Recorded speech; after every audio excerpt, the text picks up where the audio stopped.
esse pessoal ver.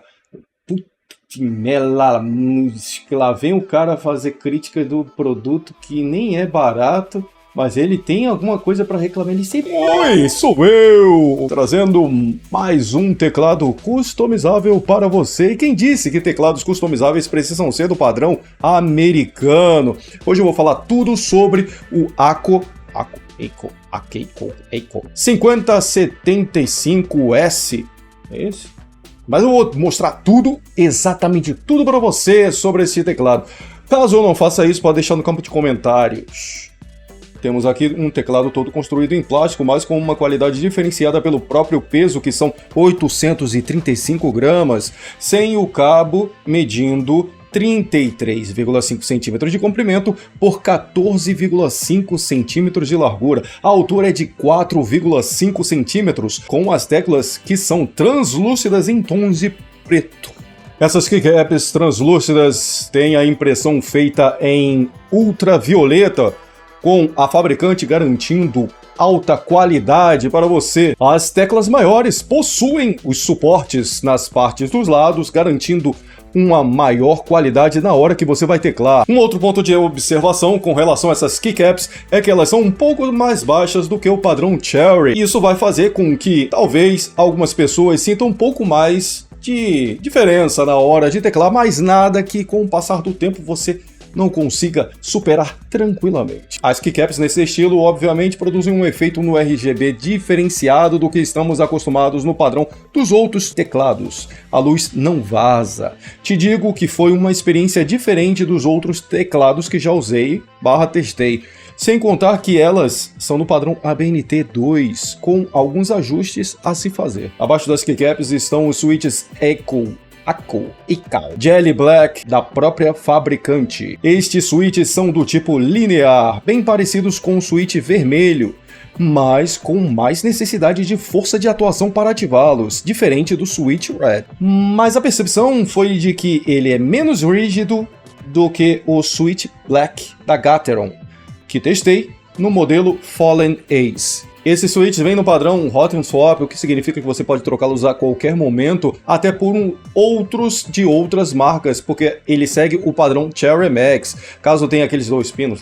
Eu acho que são 2 pinos. Caso você encontre de outra marca, por exemplo, eu troquei ele por um da Huano. Caiu bem, funcionou bem, está funcionando bem. O ACO 5075 que tenho aqui é padrão 75%, 84 teclas com setas de navegação e o Home, Page Up, Page Down. Além disso, conta com um knob de volume customizável, facilitando bastante o comando. A conexão é padrão USB tipo C, padrão atual de qualidade.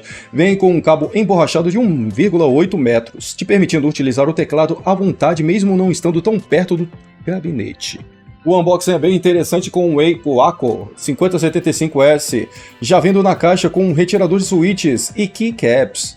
Mão na roda para quem não quer comprar apartado. Na parte de baixo do teclado temos 4 borrachas de apoio e pezinhos com 2 níveis de altura para quem não curte deixar o teclado deitadaço. Também consta uma chavinha de seleção para utilizar caso você possua um Mac. Essa chave anda entre Mac, USB e Windows. Eu uso na posição USB e nunca tive problemas. Na página da ACO você encontra a informação de que ele não possui software para customização. Porém, se você for lá e baixar o ACO Cloud Driver, você conseguirá utilizar tranquilamente e fazer configurações customizáveis no seu teclado. E além de você poder trocar luzinhas do seu teclado RGB, que isso é muito importante, você também pode fazer modificações no estilo de algumas teclas, porque apesar do ACO 5075S ser ABNT2, ele possui uma pegadinha nas teclas de interrogação e barra, fazendo com que você tenha que optar por utilizar ele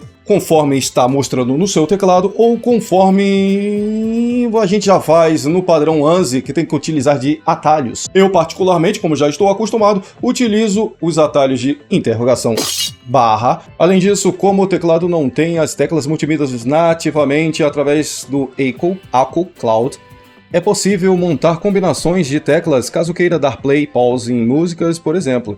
Eu não uso, mas existe essa possibilidade. Temos aqui um belo teclado com construção robusta, com um belo exemplar já sendo vendido aqui no Brasil, com uma empresa que já tem representação aqui dentro mesmo. Isso faz com que você não precise, se você não quiser, lógico, importar e ser taxado violentamente pelo nosso querido governo. Os pontos positivos são switch destacável, cabo USB destacável, construção robusta, ABNT 2, RGB customizável, knob de volume. Já os pontos negativos são que lá vem o cara fazer crítica do produto que nem é barato, mas ele tem alguma coisa para reclamar, ele sempre tem alguma coisa para reclamar. Quer apostar? Quer apostar? Você vai ver. Tô te falando. Já os pontos negativos são os switches Jelly Black. Eu gostei da sensação tátil dos switches Jelly Black, porém, não sei se é somente o meu exemplar ou faz parte de alguns outros. Caso você tenha comprado esse mesmo teclado, esteja vendo esta review, deixe no campo de comentários se você teve algum tipo de problema com os switches ou outra coisa que seja, para assim facilitar e ajudar outras pessoas que estejam querendo comprar este teclado. No meu caso, ele deu problema muito rapidamente, eu tive que trocá-los pelos switches One Brown, mesmo tendo gostado bastante da sensação tátil do Switch Black, que eu já estava desistindo por conta do Switch Gateron Black, do Fallen Ace Tournament, que tem review aqui. Elon Musk, eu não tenho medo de você. Como pontos neutros, eu posso citar esta tecla que não é Double Shot Injection, apesar de ser de muito boa qualidade. E essas barras laterais. Você achou que eu não ia falar sobre as barras de RGB laterais, que a gente já sabe há muito tempo, a gente que gosta de tecnologia, a gente que gosta de hardware, de periféricos, a gente sabe muito bem que RGB dá mais FPS. Eu também, como ponto neutro, posso deixar o próprio software, que ele é meio confuso no começo, poderia ser um pouco mais simples, né? A Aqua. A Aqua é uma marca que vem se consolidando cada vez mais no país, não é à toa. Os produtos mantêm um certo padrão de qualidade, além desta jogada de confiança no país de manter revendedores e representantes diretamente aqui. Principalmente nesse momento de taxação 100% no ar. Dúvidas, críticas, sugestões? Se eu deixei de falar alguma coisa importante aqui para vocês, deixa no campo de comentários para nós discutirmos mais e trazer mais conteúdos relevantes para você. Eu gostaria de pedir que você, se ainda não fez, se inscreva no canal, deixa o like, comentário, alguma coisa. Eu espero que vocês fiquem bem e fiquem com Deus.